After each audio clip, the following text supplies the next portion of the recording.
जय श्री महाकाल। अलख आदेश, आदेश आदेश आदेश। आप सभी भाइयों को मेरा कोटि कोटि प्रणाम। एवं कल जैसे हमने बोला था कि कल की साधना गुरु के ऊपर हम बताएंगे। साधना माने गुरु शिष्य की परंपरा क्या होती है, ठीक है। तो हमारे निजी जीवन के अनुभव हम आपको बता रहे हैं कि गुरु और शिष्य की परंपरा यानी गुरु और शिष्य का जो नाता है वो कैसा होना चाहिए, या शिष्य को गुरु के साथ कैसे रहना चाहिए, या गुरु को शिष्य के लिए क्या करना चाहिए, ठीक है। तो चलते हैं आज के टॉपिक की ओर। अभी आप सभी लोग जानते हैं कि अभी पर्चा विद्या जो है वो बड़ी ही सुर्खियों में चल रही है ना। पर्चा विद्या को लेकर के सभी लोग भाविक है कि भाई हम भी पर्चा बनाना सीख जाए, या हम भी किसी के बारे में लिख दे, या हमारी भी प्रशंसा हो, या हमारे बारे में भी कोई जाने, वगैरह वगैरह, ठीक। तो पर्चा बनाना या पर्चा किसी को बताना ये बहुत बड़ी बात नहीं है, ठीक है। पर्चा लिखना या किसी के बारे में बोल देना ये बहुत बड़ी बात नहीं है। हमारा आपसे यही अनुरोध है कि आप ऐसा कुछ साधना में सिद्धि करो या साधना सीखो कि भाई आप गुरु गोरखनाथ जी के नाम से, या जो भी आपके इष्ट हो उनके नाम से, माता तारा के नाम से, माँ काली के नाम से, अगर ज़मीन की मिट्टी उठा करके भी किसी व्यक्ति को दे दो तो वो मरीज़ ठीक हो जाए। तो मेरा मानना ये है कि लिखने से अच्छा उस व्यक्ति को ठीक करने में रुचि रखो, उस व्यक्ति को ठीक करो, तो वो अपने आप ही आपका नाम होगा, है ना। किसी के बारे में लिख देना और भाई पर्चा आ गया कि जाओ फलाना फलाना काम आपका फलाने फलाने साल में हो जाएगा, ये कौन सा इसमें लॉजिक है यार, बताओ, है ना। कि भाई आज अपने बोल दिया कि जाओ अपना काम, आपका काम 2028 में होगा, तो उस व्यक्ति तो आपके पास परेशान हो जाएगा आते आते जाते जाते। तो उससे अच्छा उसकी समाधानी ढूंढो कि भाई उसका कार्य कैसे बनेगा। अगर उसका कार्य बन जाता है तो ये आपकी बड़ी ही, आपका इसमें बहुत नाम होगा। तो आज का मुद्दा हमारा ये नहीं है, इस विषय पर कहीं और एक वीडियो बनाएंगे, सब डिटेल में समझाएंगे। आज का मुद्दा है गुरु और शिष्य की परंपरा क्या होती है।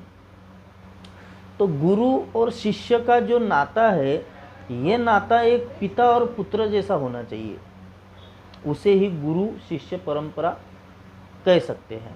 ऐसा नहीं कि भाई आप एक काम करो, आपको किसी शिष्य ने फ़ोन लगाया कि गुरुजी मुझे दीक्षा चाहिए, फलाना चाहिए, तो गुरु बोलते अभी के गुरु कि ठीक है आप एक काम करो, हमारे अकाउंट में 21,000 ट्रांसफ़र कर दो, हम आपको गुरु दीक्षा दे रहे, तो आप बताओ कि दीक्षा कैसी लेना चाहोगे। अरे भाई दीक्षा कैसी लेना चाहोगे क्या मतलब है। दीक्षा तो दीक्षा होती है यार, गुरु शिष्य की परंपरा होती है, गुरु मंत्र दिया जाता है, कान फूके जाते हैं, सब विधि विधान होता है, तभी तो जाके वो व्यक्ति का सब शुद्धिकरण होगा, शरीर का, वो आगे बढ़ पाएगा। अगर आप लोग क्या करते हो कि भाई किसी भी देख लिया, कोई भी गुरु पकड़ लिया, गुरुजी हमें आपको गुरु बनाना, अरे भाई गुरु बनाया नहीं जाता, ठीक है। गुरु कभी बनाया नहीं जाता, शिष्य बनना पड़ता है, ठीक है। गुरु ने अपना चयन करना चाहिए, उसे गुरु कहा जाता है। शिष्य का काम नहीं है कि भाई गुरु, किसी भी गुरु के पास गए, दीक्षा ले ली और शुरू हो गए, नहीं यार, ऐसा नहीं करना चाहिए। गुरु की शरण में जाना चाहिए, गुरु की सेवा करनी चाहिए, तो उसमें से गुरु चयन करता है, उसे ही योग्य गुरु माना जाता है। आप चाहे किसी भी पंथ से करो, चाहे आप अघोर पंथ से करो, चाहे आप नाथ पंथ से करो, या और भी कोई बहुत से पंथ है, आप उसमें से भी कर सकते हो, ठीक है। तो शिष्य का कर्तव्य ये होता है कि अगर योग्य गुरु आपके पास है, मैं आपको माफ़ी चाहता हूँ, बड़े बड़े विद्वान गुरु हैं, हमारे भी गुरु जी हैं, तो गुरु के प्रति मेरा कोई ऐसा ये नहीं है कि किसी गुरु के दिल को ठेस पहुँचाना, लेकिन मेरा समझाना काम है, जितना मेरा खुद का अनुभव है मैं आपको समझाने की कोशिश कर रहा हूँ। तो गुरु का चयन ऐसे करे कि भाई गुरु बनाने के बाद गुरु का हर आदेश का पालन होना चाहिए, ये शिष्य का कर्तव्य है ना। गुरु जी ने बोल दिया कि जाओ भाई ये मंत्र है, आपको दीक्षा दे दी, इस मंत्र का ऐसा ऐसा जाप करो, 21 दिन करो या 1.25 लाख मंत्र का जाप कंप्लीट करो, ये सिद्ध होगी। तो आपका उतना विश्वास अपने गुरु के ऊपर होना चाहिए, है ना। गुरु के ऊपर पूरी श्रद्धा लगन से उस मंत्र जाप करना चाहिए, गुरु की छवि अपने आँखों में दिखनी चाहिए, उसे ही गुरु साधना की जा सकती है। गुरु साधना करना बहुत ज़रूरी है ना। सर्वप्रथम गणेश जी, द्वितीय नंबर पर भोलेनाथ जी महाराज, माँ आदिशक्ति काली, तृतीय नंबर पर जो आते हैं वो गुरु आते हैं। गुरु के सिवा आप कोई भी साधना में सफलता नहीं मिल सकती, आपको पा ही नहीं सकते आप, क्योंकि गुरु कृपा होना बहुत ज़रूरी है, गुरु का आशीर्वाद होना बहुत ज़रूरी है।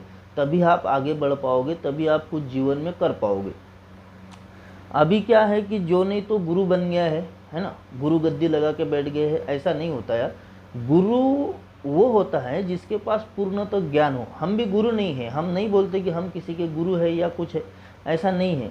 लेकिन अभी हमें क्या हुआ है कि हमारे गुरुजी ने जो हमें शिक्षा दी है, जो हमने दीक्षा लेकर के शिक्षा सीखी है हमारे गुरुजी से, जितना हमें ज्ञान हुआ है उतना हम आप लोगों के बीच में शेयर कर रहे हैं। जितना हमारे गुरुजी का आदेश आया है कि भाई अभी तुम सब कुछ कर सकते हो, तो हम आपको साधना देने की कोशिश कर रहे हैं, ठीक है। रही बात गुरु दीक्षा की, तो गुरु दीक्षा का हमने अभी फ़िलहाल आपको बोला नहीं है कि आप आओ हमारे पास या गुरु दीक्षा लेके करो, नहीं। हम आपको वही साधना देंगे जिस साधना में आपको ज़रूरी नहीं होगा कि भाई गुरु होना चाहिए। इसीलिए आज का टॉपिक हमने उसी लिए बनाया कि जिस व्यक्ति के गुरु नहीं है तो क्या वो साधना कर सकते हैं, बिल्कुल कर सकते हैं। लेकिन आपको पहले भोलेनाथ जी को, देवादिदेव महादेव को गुरु मानना होगा, नहीं तो आप उन्हीं के अंश अवतार शिव गोरख, गुरु गोरखनाथ जी को आप गुरु मान सकते हो। उसका विधान अभी देंगे, गुरु मंत्र भी देंगे, जो गुरु गोरखनाथ जी का मंत्र है, आप उसकी साधना करो। आपको योग्य गुरु, उनसे बड़े कोई गुरु नहीं है दुनिया में मेरे हिसाब से, ठीक है। महागुरु होके गए हैं गुरु गोरखनाथ जी, अघोर विद्या में बाबा किनाराम जी, है ना। तारापीठ में जाओगे बामा खेपा जी महाराज, ये सब गुरु होके गए हैं। इनके नाम मात्र से ही आपका उद्धार हो जाएगा, इनका जाप करने से ही आप सिद्ध हो जाओगे, ठीक है। आपको किसी की ज़रूरत नहीं होगी। हो गई ये बात। अभी आपका कर्तव्य यह है कि गुरु का पालन करना। अगर जो शिष्य गुरु का पालन नहीं करता है तो हम किसी गुरु को भी गलत नहीं ठहरा सकते, क्योंकि अपन ही सही नहीं चलेंगे तो गुरु कैसे आपको गुरु क्या करेंगे।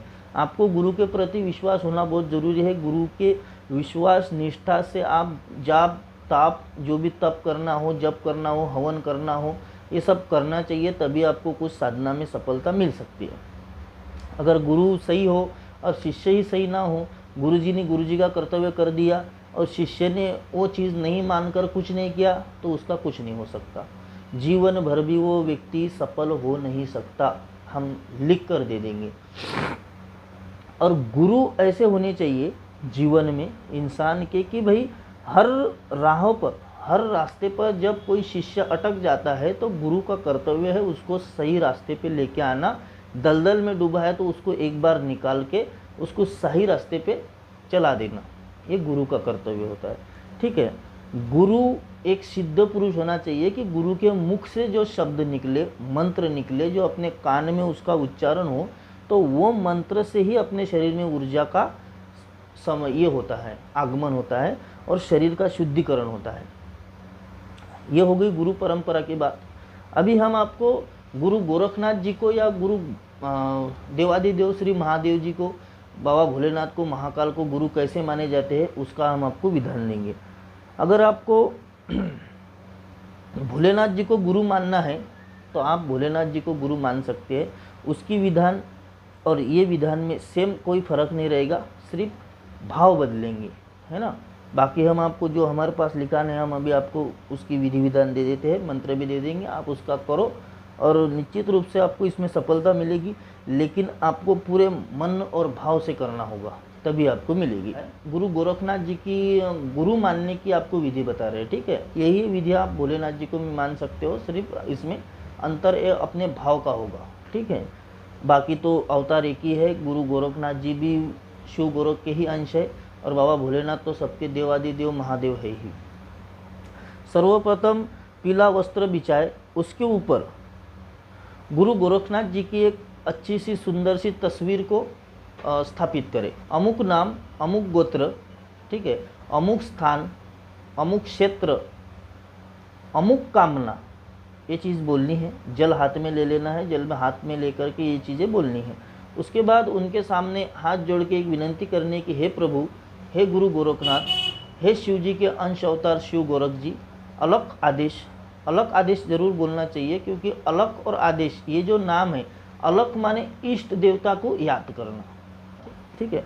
उसके बाद मंत्र है, वो मंत्र का आपको जाप करना है। उसमें आप संख्या क्या रख सकते हो कि ऐसा नहीं कि भाई इसके ये मंत्र भले ही से छोटा है लेकिन बहुत काराबीन मंत्र है, ये गुरु मंत्र है, तो आप इसको करो। और गुरु मंत्र अगर आपको ये चाहिए तो हम ये गुरु मंत्र सार्वजनिक नहीं कर सकते। जिन जिन को ये साधना करनी है, हम अभी व्हाट्सअप नंबर दे रहे हैं, इस पर कॉल ना करें, ओनली व्हाट्सअप करें, हम इसका रिप्लाई आपको दे देंगे, मंत्र आपको भेज देंगे। इसका कोई फीस नहीं है, इसका उसका टेंशन नहीं लेना। आपको अगर करनी है तो आप हमें मैसेज करो, हम आपको मंत्र दे देंगे और पूर्ण विधि विधान भी दे देंगे। कुछ हमने इसमें रोक के रखा है क्योंकि गुरु साधना होने के कारण हम इसको सार्वजनिक नहीं कर सकते, ठीक है। तो चलिए आज के लिए इतना ही, अगली वीडियो में मिलेंगे आपसे।